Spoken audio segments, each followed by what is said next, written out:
la bienvenida a nuestra transmisión y nos alegra que estén con nosotros en esta mañana. Hoy vamos a tener un estudio sumamente interesante. Hemos estado platicando acerca del libro del Apocalipsis y en este análisis del libro del Apocalipsis lo que te quiero compartir es una visión alternativa a lo que generalmente las personas pueden creer. Y alternativa me refiero porque algo importante es quitar el extremismo en la teología y en el cristianismo, quitar matices fanáticos del cristianismo, que ¿en qué consisten? Personas que piensan que tienen la verdad absoluta, personas que piensan que ellos tienen la verdad y que nadie más puede tener la verdad y que existe una sola forma de entender las cosas. Hoy vamos a platicar acerca de lo que está escrito en Apocalipsis capítulo 13, acerca de la imagen de la bestia, pero lo que te quiero mostrar es una visión diferente a lo que tradicionalmente se enseña. La semana pasada aprendimos cómo se construyó este pensamiento de creer que los protestantes son el falso profeta y que los protestantes son la segunda bestia. Y cómo se construyó ese pensamiento, y la semana pasada expliqué abundantemente que es un pensamiento totalmente contradictorio en sí mismo y carente de sustento histórico por cómo se fue construyendo ese análisis. No quiero regresar a lo que ya expliqué la semana pasada. Si tú eres la primera vez que me escuchas en nuestro canal de YouTube, puedes revisar la semana pasada. Tenemos un estudio que se llama El falso profeta y la bestia de dos cuernos, y ahí puedes entender a profundidad lo que compartí alrededor de ello. Vamos a Apocalipsis capítulo 13. Apocalipsis capítulo 13. Y no quiero decir con lo que voy a explicar ahora que esta es la forma absoluta y única de creerlo, porque es caer otra vez en lo mismo. Te quiero compartir una visión adicional para que pueden haber alternativas alrededor de ello y que eso flexibilice el pensamiento de nosotros cuando leemos la Biblia. Apocalipsis capítulo 13, y voy a leer, desde el versículo 11 hasta el final del capítulo. Apocalipsis 13 del 11 en delante dice así: Después vi otra bestia que subía de la tierra y tenía dos cuernos semejantes a los de un cordero, mas hablaba como un dragón, y ejerce todo el poder de la primera bestia en presencia de ella, y hace a la tierra y a los moradores de ella adorar la primera bestia, cuya llaga de muerte fue curada. Y hace grandes señales, de tal manera que aún hace descender fuego del cielo a la tierra delante de los hombres, y engaña a los moradores de la tierra por las señales que le ha sido dado hacer en presencia de la bestia, mandando a los moradores de la tierra que hagan la imagen de la bestia que tiene la herida de cuchillo, y vivió. Y le fue dado que diese espíritu a la imagen de la bestia, para que la imagen de la bestia hable, y hará que cualquiera que no adoren la imagen de la bestia sean muertos. Y hacía que a todos, a los pequeños y grandes, ricos y pobres, libres y siervos, se pusiesen una marca en su mano derecha o en sus frentes, y que ninguno pudiese comprar o vender, sino el que tuviese la señal o el nombre de la bestia, o el número de su nombre. Aquí hay sabiduría. El que tiene entendimiento, cuente el número de la bestia, porque es el número de hombre, y el número de ella 666. Bueno, te cuento la historia, ya la leíste, pero la voy a repetir para que trates de familiarizarte con ella. Si tú lees Apocalipsis capítulo 12 narra al final, de la mitad hacia abajo, que Satanás es expulsado del cielo y que Satanás viene con gran ira a destruir a la mujer, es decir, al pueblo de Israel, al Mesías y a los discípulos del Mesías. Eso te habla Apocalipsis capítulo 12, y termina Apocalipsis capítulo 12 con el dragón, la serpiente que desciende con gran ira a destruir. Y así termina el capítulo 12 de Apocalipsis. Y empieza capítulo 13 de Apocalipsis, y empieza diciendo, Apocalipsis 13, que el dragón tiene dos grandes bestias, dos grandes fieras que se encargan de ayudarle en su propósito de destruir a la humanidad. De destruir al pueblo de Israel, que son los que están en el capítulo 12 de Apocalipsis, al Mesías y a los seguidores del Mesías, ¿sí? Y esas dos bestias, ese es su objetivo. y hay una primera bestia, y dice que esa primera bestia sufre una herida de muerte. Ahorita lo vamos a leer otra vez en Apocalipsis 17.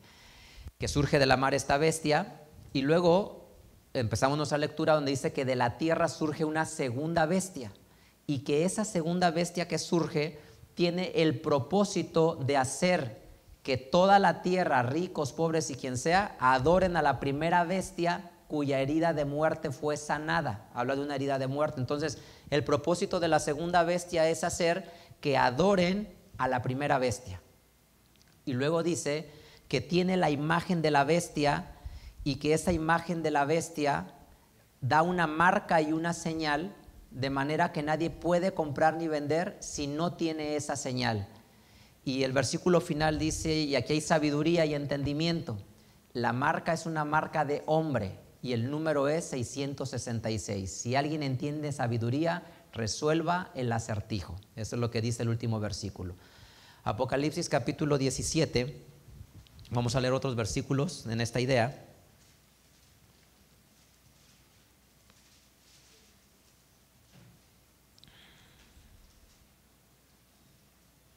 Versículo 8. Dice así, Apocalipsis 17, 8 dice, la bestia que has visto, dice que fue y no es, y ha de subir del abismo, y ha de ir a perdición, y los moradores de la tierra, cuyos nombres no están escritos en el libro de la vida desde la fundación del mundo, se maravillarán viendo la bestia que era y no es, aunque es. Entonces habla de esta bestia que era y no es, aunque es. Sigo leyendo. Aquí hay mente que tiene sabiduría. Las 7 cabezas son 7 montes sobre los cuales se asienta la mujer. Y entonces te da la primera pista. ¿Quién es o dónde está? Dice que es los 7 montes donde se asienta la mujer. Y entonces, si te fijas, te va dando pistas para resolver el acertijo. Y en este caso, ¿dónde mora este personaje? Donde hay 7 montes, en Roma, ¿sí? Lo que está claro es que este personaje mora en Roma, porque dice que está de 7 montes. Versículo 10. Y son 7 reyes, los hijos son caídos y el uno es, y el otro aún no es venido, y cuando viniere es necesario que dure breve tiempo. La bestia que era y no es también el octavo, y es de los 7 y va a perdición. Bueno, quiero que platiquemos hoy de una interpretación de esto que hemos leído desde una perspectiva histórica, ¿sí? Histórica, no teológica, ¿sí? Porque la explicación teológica es la que te he platicado muchas veces y que conoces. Por ejemplo, para los reformadores protestantes, en el año 1600 y 1700, parados en el 1700, ¿quién era el falso profeta? ¿Quién era el falso profeta? Para ellos parecía ser que eran los nuevos líderes cristianos protestantes que hacían lo mismo que hacía la Iglesia Católica, de tener unido el poder político y el poder económico, ¿sí? Que reunían el poder económico y político, para que te escuchemos, Manuel, que tenían reunido el poder político y económico. Trata de recordar lo que expliqué la semana pasada.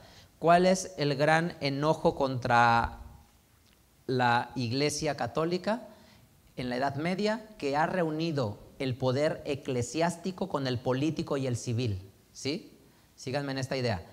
No es necesariamente la teología, es que mezcló el poder económico con el político, y que las decisiones eran decisiones políticas, y que los líderes eran más políticos que religiosos, que espirituales. Los nuevos líderes en la Reforma Protestante, de los que acogieron y protegieron a los pensadores protestantes, empezaban a hacer lo mismo. Es decir, el rey de Inglaterra se portaba igualito que el emperador de Roma. Mismas decisiones políticas, y decían, estos hacen lo mismo que el otro, ¿sí? Entonces, pues es una interpretación teológica. Hoy vamos a ver la histórica. Manuel, ¿quieres decir algo? No quería preguntar, en este caso, por ejemplo, nuestra Biblia, o la Biblia que nosotros leemos, y estamos hablando ahorita del tema de Apocalipsis y de la bestia, Entonces, las otras congregaciones, como son los ortodoxos, los coptos y todas estas, o los apostólicos armenios, ¿ellos qué dicen? O sea, ellos interpretan o tienen otras bestias, o qué dirán ellos. Eso siempre me lo he preguntado yo. Bueno, habríamos que investigar más profundamente. Buena pregunta, Manuel. Alrededor de ello no tengo la respuesta específica ahora. Algunas ideas tengo, pero lo profundizamos. Excelente, Manuel. Bien, ahora regresemos entonces al punto. Te lo voy a platicar desde una perspectiva histórica y te voy a dar una alternativa histórica. Recuerda lo que dice Apocalipsis 1:1. ¿Qué dice Apocalipsis capítulo 1, versículo 1 y versículo 3, si no me equivoco? Vamos a Apocalipsis 1, 1 y 3. Y este es el principio o la premisa básica sobre la que entenderemos esto. Dice Apocalipsis 1:1, la revelación de Jesucristo que Dios le dio para manifestar a su siervo las cosas que deben suceder, ¿cuándo? Pronto, rápido. Y la declaró enviándola por su ángel a Juan, su siervo. Versículo 3. Bienaventurado el que lee y los que oyen las palabras de esta profecía y guardan las cosas en ella escritas. ¿Por qué? Porque el tiempo está cerca. Es decir, para el año 96 que se escribe este libro, redondéalo al año 100, para la persona que recibió el libro y los lectores cercanos al libro sabían que eran personajes de su tiempo cercanos a ellos. Entonces, en el Imperio Romano, el emperador desarrolló algo que se llama el culto al emperador. ¿En qué consiste el culto al emperador? En que se le debe de dar toda la honra y el culto litúrgico religioso al emperador, y el emperador se debe de tratar como un dios, ¿sí? Es decir, dentro de los dioses paganos que había un montón de dioses en el panteón romano, un montón de dioses, un dios más era el emperador, y el emperador como hombre le tenías que honrar como Dios. ¿Cómo se le honraba como Dios al emperador? Le llevaba sacrificios, ¿sí? Sacrificaban a ese Dios que era el emperador, es decir, en vivo le llevaban sacrificios de animales, dones y regalos, y era una obligación las oraciones, orar por el emperador, ¿sí?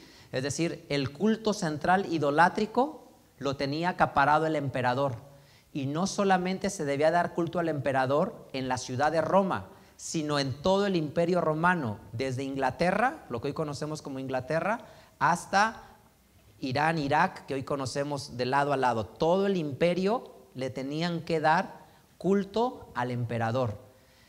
Para el año 66 con Nerón ya estaba profundamente arraigada esa enseñanza para el año 66. Y lo que hacía ya para el año 66 Nerón es que forzaba y obligaba a que todo el imperio le diera culto y le rindiera culto. Y aquí surge un personaje muy importante. Antes de pasar allá le doy la palabra a José Luis. La palabra que dice exalte, esa era parte también del culto. Parte exactamente de honrarlo y de exaltarlo. Y ese es un pedacito. Lo más fuerte es, te tenías que ir y sacrificarle públicamente, es decir, en los lugares públicos donde había los lugares de sacrificios, animales en honor al emperador, hacer acciones en honor al emperador, dedicarle oraciones de sanidad y de salutaciones de bienestar al emperador, ¿sí? O sea, era un culto. El emperador ya había tomado el lugar de Dios, ¿sí? Entonces, ¿quién es desde un punto de vista histórico para los cristianos del año 100? Porque imagínate en el año 100 no existe la Iglesia Católica. La Iglesia Católica va a existir más o menos, si le empiezas a dar algo de ortodoxia y de forma, a partir del año 325 con el Concilio de Nicea, como una ortodoxia, pero como un instrumento institucional único y sólido hasta con Teodosio el Grande y después Justiniano, 480-500 más o menos, ¿sí? Entonces la Iglesia Católica como tal va a existir hasta el año 500, por tomar un número de referencia, ¿no? Por un número fácil que te grabes en la cabeza. Y entonces cuando se escribió en el año 100 Apocalipsis, ¿qué creían los del año 100? Si la Iglesia Católica va a existir 400 años después y los protestantes van a existir 1400 años después, ¿significa que la Iglesia estuvo en oscuridad? ¿Significa que los que vivieron en el año 100, 120, 150, 200 vivieron en la oscuridad y no sabían el libro qué significaba? ¿O que les decían, mira, en el año 1500 surgirá un hombre que se llamará Martín Lutero, y en 1500 Martín Lutero surgirá y hará como que se separa de la Iglesia Católica, matarán a un montón de gente y asesinarán a un montón de gente, y las miles de personas que morirán es un acto montado nada más para engañarte y confundirte, porque al final enseñarán lo mismo que la Iglesia Católica? O sea, está bien fantasiosa esa historia, ¿no? O sea, miles de personas murieron en Europa por la guerra entre protestantes y católicos. Y decir que ese es un cuento montado para confundir a la humanidad y para que pienses que es verdad, pero que al final lo que importa no es eso. Al final lo que importa es que le hace el trabajo sucio a la Iglesia Católica, porque sigue enseñando exactamente lo mismo que ella. Entonces imagínate, ¿qué pensaba la Iglesia en el año 100? En el año 200, las personas que vivieron en esa época, cuando no existía la Iglesia Católica para decir que ella era la bestia, ni existía tampoco el protestantismo para decir que era el falso profeta. Es una historia que funciona muy bien para ti y para mí en el año 2025, porque es algo que ya pasó atrás. Pero ¿qué creía la gente en el año 200? Entonces, sí, José Luis. Me da risa, pero dice que levantaban oración y sacrificios. Ajá. Pero ¿cuál de todos los dioses quién era el mero mero? Exactamente. Entonces, fíjate, entonces, ¿qué es lo que hace? Tienes la figura del Imperio Romano. Lo que sí la profecía dice que se sienta en Roma. ¿Y quién se sienta en Roma? El emperador. ¿Sí? El emperador se sienta en Roma. Entonces, para los cristianos del año 100, Satanás utiliza un instrumento para destruir a la iglesia. Y ese instrumento se llama el Imperio Romano. ¿Por qué? Porque los emperadores romanos persiguen a los cristianos hasta la muerte. ¿Por qué los persiguen? Porque no le dan culto al emperador. Porque los cristianos tienen un solo Dios. ¿Quién es su Dios? El todopoderoso, inmortal, invisible. Y le pueden dar a Jesús el culto también, pero no al emperador. Entonces, ¿qué es lo que hace eso? Que los cristianos no encajan en el Imperio Romano. Y entonces surge una figura que se llama Nerón. Y Nerón es un personaje en la historia totalmente violento, sanguinario, depravado, enfermo de sus emociones, capaz de asesinar a su madre, a sus hermanos, a todo mundo a su alrededor sin escrúpulos, y asesinar a gente cercana a él. La historia pone a Nerón, muchos dicen que está sobrecalificada esa historia, porque como no estaba peleado con el Senado, pues el Senado entonces permitió que se escribiera en contra de Nerón, pero que no era tan malo. Lo que es cierto es que Nerón es un personaje en la historia de estos emperadores sumamente crueles, ¿no? ¿Qué pasa entonces con Nerón? Tú tienes que el emperador es la primera bestia, y la segunda bestia es toda la red de sacerdotes que fomentan en el Imperio Romano el culto al emperador, ¿sí? ¿Cómo logras que en todo el Imperio Romano se practique el culto idolátrico al emperador? Pues teniendo en todo el imperio sacerdotes que fomentan ese culto idolátrico y pagano, principalmente en Oriente, porque en Occidente tiene más o menos controlado el Imperio Roma, pero en Oriente no tanto. Y entonces en Oriente están los sacerdotes. Entonces, ¿quién es la segunda bestia? La segunda bestia es toda la red de sacerdotes en el Imperio Romano que fomentan la idolatría hacia los emperadores. Y aquí te va la historia importante. Ahí, y búscalo, lo puedes buscar en la historia, la leyenda para la época de Nerón. Cuando Nerón muere, como Nerón fue tan cruel y tan despiadado, muere para el año 67, antes de la destrucción de Jerusalén, Cuando está reinando, después de él viene la dinastía de los Titos Flavios Vespasianos, el papá, luego el hijo y luego el hermano. Domiciano, que va a dominar por el año 100, va a ser el emperador por el año 100.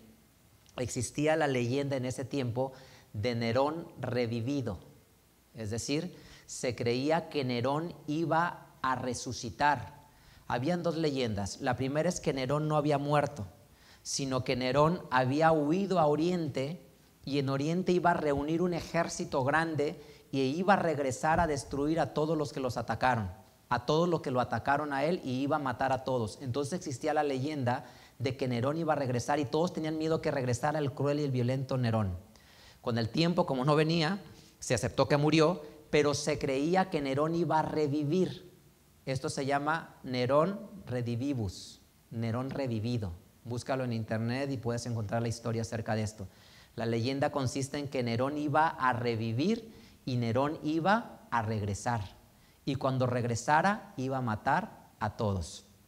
Entonces resulta que cuando la Biblia dice que esta bestia era, ¿a qué se refiere con era? A el Imperio Romano en la imagen de Nerón, que recibió la herida de muerte. ¿Quién recibió la herida de muerte? Nerón, porque murió. Y que ese que fue al abismo, que perdió el poder, iba a volver a tomar el poder. Y entonces por eso se le tiene miedo a esa figura, porque era la bestia que era, es decir, Nerón, que tuvo poder, y no es, porque ahora está reinando Domiciano, aunque es decir, regresará. Y todos se maravillarán viendo la herida del cuchillo, la herida de espada que recibió Nerón, que parece que está muerto, pero que volvió a vivir. ¿Sí? Ahora, si te acuerdas, Apocalipsis 13, ya tenemos Hugo, Apocalipsis 13 dice, es decir, ¿cuál es la imagen de la bestia? Te lo estoy explicando desde una perspectiva histórica, ¿eh? Es una alternativa más para que nosotros haya flexibilidad y no de pensamiento, y no solo el pensamiento tradicional siempre de criticar y atacar a los de alrededor. Apocalipsis 13 dice, versículo número 14, y engaña a los moradores de la tierra por las señales que le ha sido hacer en presencia de la bestia. Es decir, todo el sistema de sacerdotes paganos fomentan la idolatría al emperador y alimentan el miedo de que Nerón revivido regresará. Dice, de la tierra que hagan la imagen de la bestia que tiene la herida de cuchillo y vivió. Nerón revivido, Nerón que murió y regresará. Versículo 15, y le fue dado que diese espíritu a la imagen de la bestia, para que la imagen de la bestia hable. Es decir, Nerón va a regresar. Y hará que cualquiera que no adore la imagen de la bestia sean muertos. Y hacía que a todos los pequeños y grandes, ricos y pobres, libres y siervos, se pusiesen una marca en su mano derecha o en sus frentes, que ninguno pudiese comprar o vender, sino el que tuviese la señal o el nombre de la bestia o el número de su nombre. Aquí hay sabiduría. El que tiene entendimiento, cuente el número de la bestia, porque es el número ¿de qué? De hombre. Entonces, ¿quién es la bestia? Esta imagen de la bestia, ¿quién es? Un hombre. El versículo dice claro, es un hombre. El versículo lo dice. Dice que es un hombre. Y dice, y ese número es 666. Bueno, ¿qué es lo que tenemos entonces?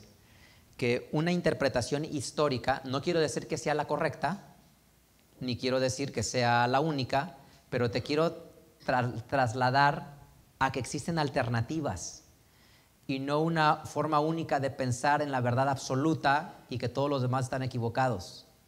Porque me pregunto qué pensaban en el año 100, o en el año 150 o 200, porque como expliqué la semana pasada, la interpretación de decir que el falso profeta es el protestantismo es una interpretación muy moderna, que existió y tomó forma hasta 1844 con el movimiento adventista de Elena Golden de White, ¿no? Entonces, ¿qué pensaron todos en el año 1200, 1500, 800, 200, 100? No creían nada, estaban en ignorancia porque Dios no les había revelado, hasta que Elena Golden de White recibió una visión y entendió lo que significaba, y hasta entonces descubrieron qué significaba. Yo me acuerdo que por ahí como en los 80, por ahí, yo me acuerdo que a Nerón lo ponían como si fuera el anticristo. Sí, y está basado en esto precisamente, porque desde un punto de vista histórico, ahora vamos a la siguiente parte, ¿por qué se cree desde un punto de vista histórico que el escritor del Apocalipsis pudo haberse referido a Nerón, por todo esto que he explicado, pero por lo que vamos a ver ahora también? Si tenemos la primera diapositiva, ¿qué es lo que tenemos? ¿Quién la tiene? Ah, está ausente. ¿Uno atrás? Ah, no, sí. Bueno, primero, sí, la que tenía es la otra. La otra, perdóname, Hugo. Esa, gracias. Lo primero es porque hay algo que se llama la gematría, que significa atribuirle números a las palabras, ¿sí? Como ustedes saben, antes, por ejemplo, en los números romanos, ¿se acuerdan? Las letras tienen un valor numérico, ¿sí? Y así era antes, las letras se dividían para palabras y para números, hasta que los árabes inventaron el sistema arábigo de decir el 0, 1, 2, 3 es un número de notación. ¿Mande? Bueno, podría sí, la respuesta es sí, pero existe entonces algo que se llama la gematría. ¿Qué significa esto? Asignarle a los números, a las palabras números, ¿sí? Un valor equivalente, gematría. Esto no es nuevo, es decir, eso ha existido desde mucho tiempo, y aquí están las letras, en hebreo, tú puedes ver, y su equivalencia que tiene, ¿no? Y esto es tal cual, esto es real, oficial. La Aleph, si te fijas por ejemplo en tu Biblia, ve en tu Biblia y busca el Salmo 119, y ve al Salmo 119 y vas a ver que te va a aparecer Aleph en la primera octavilla, y te va a poner todas las octavillas, es decir, las letras son números y también son letras, ¿no? Los caracteres. Entonces, ¿cuál es el acertijo? ¿O cuál es una opinión? No estoy diciendo que sea la única. ¿Cuál es una opinión acerca del 666? Que el escritor, como es judío, pensó en valores judíos. Porque hoy existe la interpretación protestante de decir que el 666 es Vicarius Filis Dei. Y la interpretación protestante es decir Vicarius Filis Dei y poner el valor a cada ese número romano, y eso te da 666. Y por eso se dice que la marca de la bestia es el 666 del Vicarius Filis Dei de la Iglesia Católica. Eso tiene un problema. En esta versión que voy a explicar ahora, es que parte de este supuesto que el escritor del libro de Apocalipsis es judío, y como judío él va a pensar en valores hebreos, en letras hebreas. Entonces, bueno, aquí están los valores numéricos, y avanzamos a la siguiente. Y entonces en los manuscritos antiguos tú tienes o 666 o 616. En los manuscritos antiguos dice, cuenta el número de la bestia, que es número de hombre, y el número es 616, y en otros manuscritos 666. Es decir, encuentra los dos números, 666 y 616. En latín, si te lo pongo ahí en la pantalla, en latín es Nero sin la N, César, ¿sí? Kaiser, que ahí viene la palabra alemán del Kaiser, pero que es lo que ves ahí en la pantalla, Nero, César, lo voy a decir como si fuéramos en español, Nero César, Nero Kaiser, que si te fijas, al lado derecho te pongo en griego, y en griego lo que está al lado derecho, ¿qué diferencia ves entre el latín y el griego? La N nada más. Nero Kaiser en latín, Nerón Kaiser en griego. ¿Sí me explico? Entonces la única diferencia es una N. ¿Avanzamos? Y entonces, si le aplicamos los valores con la primera tablita que te puse, vas a tener que Nerón es una Nun, una Resh, una Vav y una Nun. Y si le das los valores, tienes 50, 200, 6 y 50. ¿Sí? Ahí es Nerón. Siguiente. Kaiser, quitas las vocales, porque acuérdate que en el hebreo no existen las vocales escritas. Si quitas las vocales, te queda una Kof, que vale 100, una Samej, que vale 60, y una Resh, que vale 200. Suma todo eso, regrésate una por favor, Hugo. Suma todo esto, ¿cuánto nos da?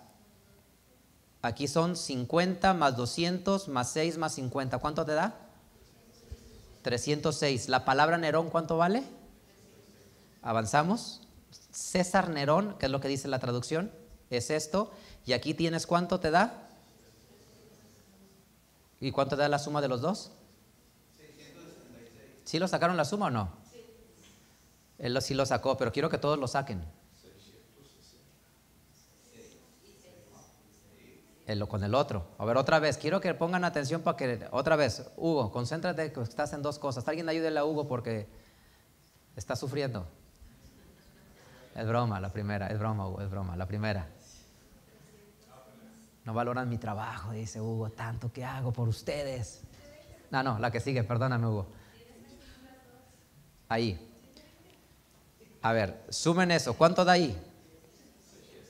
Ahí da 306. ¿Sí están de acuerdo? Porque lo que explicaba es que la E la quitan porque no tiene un valor como tal. ¿Sí? Entonces, ahí da 306. ¿Sí estamos de acuerdo? Siguiente. Por eso aquí tampoco está esa vocal. ¿Aquí cuánto da? 360 más 306. 666. Entonces, resulta que una opción puede ser que resolver el acertijo que escribe, porque por eso dice, aquí hay sabiduría, es decir, si alguien es muy brillante, entiende el acertijo, porque el acertijo es este. Te doy una pista, es un número de hombre. Busca entre números de hombres y encuentra el 666. Y resulta que es César Nerón. Espérame, no me la quites. ¿Me la quitó? César Nerón. Que César Nerón da 666. Regrésate una, por favor. No, ahí está bien, ahí está bien. En esta en la que estamos, si le quitamos... No, la otra, perdóname. Esa. ¿Qué diferencia había en Nerón entre griego y latín? ¿Cuánto vale la N? Si a 666 le quitas 50, ¿cuánto te da? Si a 666 le quitas 50, ¿cuánto da? 616. A ver, saquen la calculadora. Gracias, José Luis. ¿Cuánto da? Por eso es que los manuscritos antiguos tienes 666 y 616. ¿Por qué? Porque si está escrito en latín, dice César Nero, Kaiser César, Kaiser de César, Nero, y si está en griego dice César Nerón, con la N. Y por eso en algunos manuscritos ves 616 y en otros manuscritos ves 666. Bueno, pues necesitas investigar más. Y entonces, broma amigo, ríete. Hoy no viene de sentido de humor, hoy viene muy serio. Entonces, y toda esta historia coincide alrededor de la figura de César Nerón, de Kaiser Nero o Kaiser Nerón. ¿Por qué? Porque era la gran historia que existía en sus tiempos, que había recibido la herida de cuchillo, que había muerto y que iba a revivir y que iba a regresar con mucho poder para matar a todos los que se habían opuesto a su reinado y destruir a todo el Senado y de paso a todos los cristianos que no le querían dar un culto a él porque él era la máxima autoridad. ¿Tenemos el de la moneda? Y entonces dice que nadie podía comprar y vender si no tenía la señal de la bestia? ¿Quién es la bestia? El emperador. ¿Y qué tiene la moneda? La imagen de la bestia, la señal de la bestia. Es decir, la impresión en la moneda. Y si tú no aceptas que el emperador es la máxima autoridad y la máxima figura, no puedes comprar y vender.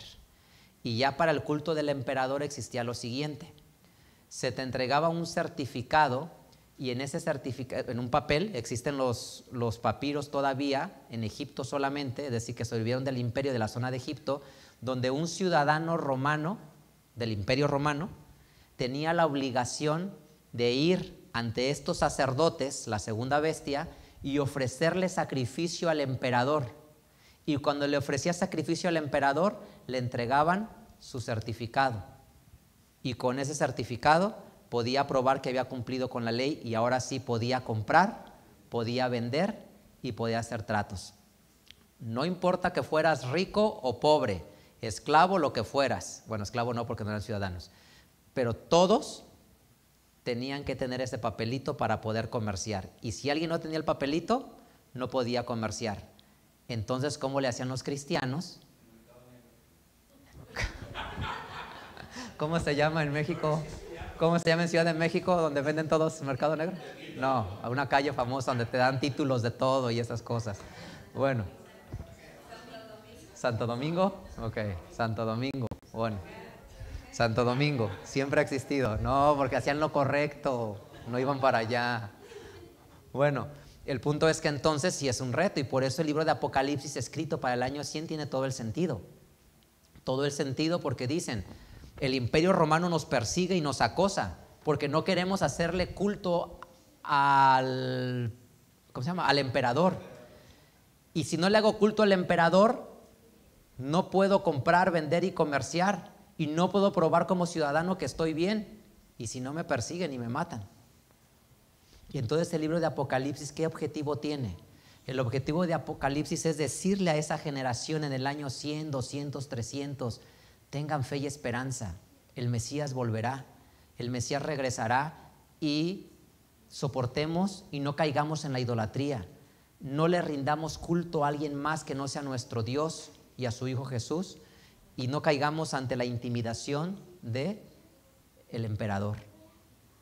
Y existe esta historia y esta leyenda de que Nerón redimido regresará otra vez a vengarse de todos y posiblemente toma el poder.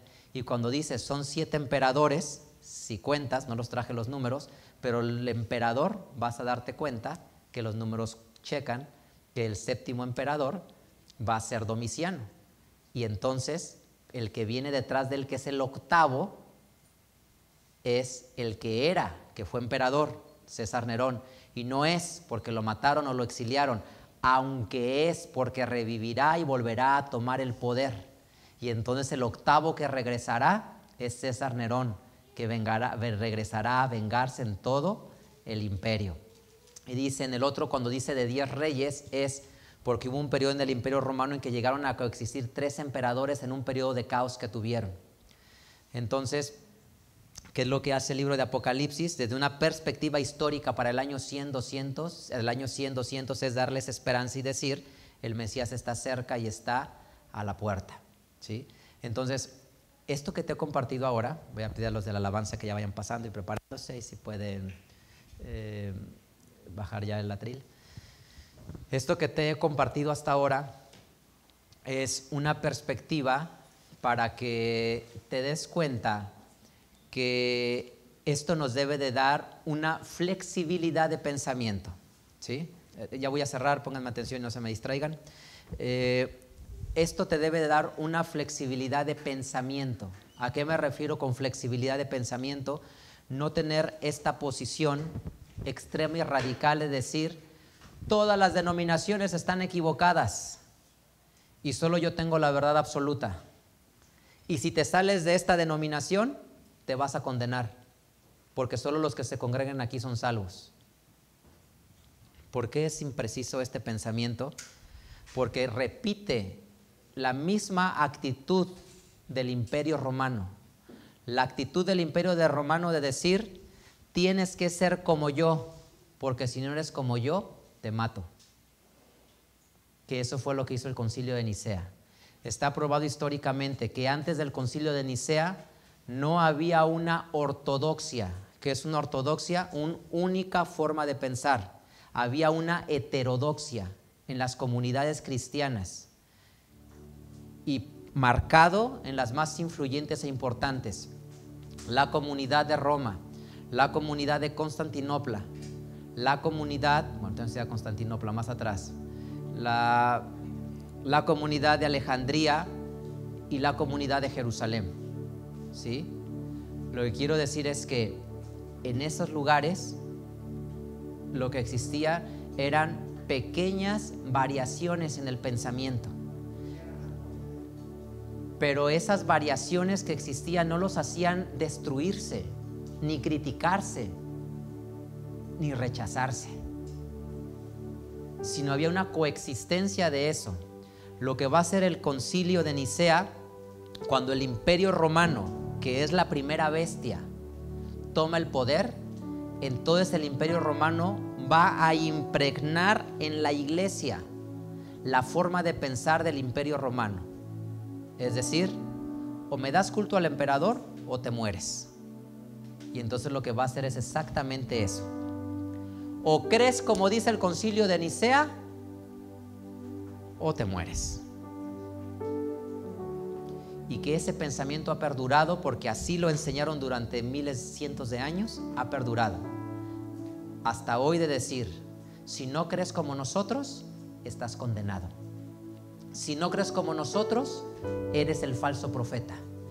Si no estás bajo nuestra paraguas administrativa, estás fuera de la gracia de Dios. Y quiero que te des cuenta que es como pensaba el Imperio Romano y como lo impregnó el concilio de Nicea. Lo que te he compartido en esta mañana es simplemente, no digo que esa sea la correcta interpretación de la lectura de Apocalipsis. Lo que estoy diciendo es que es una interpretación más y una alternativa, para que tu mente se flexibilice y digas: ¿qué es verdad? ¿Quién tiene la verdad?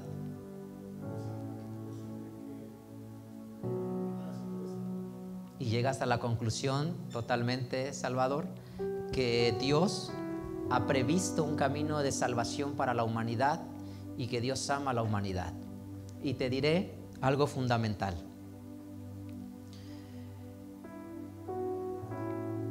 Hubo un hombre que se llamó Erasmo de Rotterdam. Erasmo de Rotterdam era un católico, como muchos católicos, muy bien intencionados, con amor genuino. Erasmo de Rotterdam era el hombre más influyente de su tiempo, sin ser clérigo, sacerdote, obispo ni rey. Era un académico, pero era sumamente respetado porque se escribía cartas y lo buscaba tanto el Papa como los reyes, lo respetaban grandemente. Y Erasmo de Rotterdam decía que el gran problema que vivía la Iglesia Católica era por un error de traducción en la Biblia, que se había mal traducido a través de las generaciones y todo se había malinterpretado. Y el segundo grave problema es que la gente no tenía la Biblia para leerla. Para la época de Erasmo de Rotterdam, la Biblia, el latín era un idioma muerto. Ya casi nadie hablaba latín y la Biblia estaba en latín, y bien poquitas personas tenían la Biblia. Y decía: si muchas personas tuvieran la Biblia, la iglesia cambiaría y la gente encontraría lo que Dios quería de ellos. Y este hombre, Erasmo de Rotterdam, escribió lo que se conoce como el Textus Receptus, la base de interpretación de todas las Biblias durante 500 años. Y este hombre dedicó toda su vida y todo su esfuerzo, siendo católico, todo su talento y su creatividad para renovar la Iglesia Católica desde dentro. Erasmo de Rotterdam creía que la Iglesia Católica se podía renovar desde dentro y podía revivir y reconstruirse y recuperar lo que Jesús había dejado en ellos. Y trabajó durísimo por traducir, recuperar los manuscritos antiguos y crear un texto mucho más fidedigno desde el griego. Y creó el Textus Receptus, que se conoce así en la historia, de la base del cual se tradujo la Biblia al alemán, al inglés, al francés, al español. Es decir, la Biblia que tú y yo leemos hoy, la Biblia Reina Valera 1909, que tú y yo leemos, y muchas más Biblias en toda la cristiandad que existe, que se tradujeron entre 1500 y 1800, se las debemos al trabajo de un católico llamado Erasmo de Róterdam, que este hombre puso todo su empeño y su dinero y su esfuerzo en que la Biblia estuviera disponible para toda la gente. Y cuando este trabajo existió y la Biblia, los clérigos que sabían griego empezaron a leerla, empezaron a descubrir y decir: estábamos mal y nos habíamos equivocado. Una de las anécdotas famosas es que Lutero, y no me considero simpatizante ni fan de Lutero, y sí de otros reformadores, pero cuando Lutero encuentra un versículo en la Biblia, la Vulgata latina decía que el perdón se encuentra en la penitencia, y cuando Erasmo de Róterdam lo traduce, en la corrección de la traducción no es penitencia, es arrepentimiento. Y entonces eso cambió a Martín Lutero el pensamiento y se dio cuenta que había un error, que no debería de existir la penitencia sobre los creyentes, sino que había que existir el arrepentimiento. Y esa fue la base que empezó a construir la teología de la gracia que hoy creen ellos. Pero lo que te quiero decir es, ha habido a lo largo de la historia hombres que han dado su vida, su tiempo, su esfuerzo por traducir la Biblia para que tú y yo la podamos tener al día de hoy. Como en Inglaterra, la versión al inglés de Tyndale la agarró, el trabajo de Erasmo de Róterdam la tradujo al inglés y se lo prohibieron, y huyó a Europa para hacer su trabajo de traducción. Regresa a Inglaterra, lo atrapan y lo queman en la hoguera.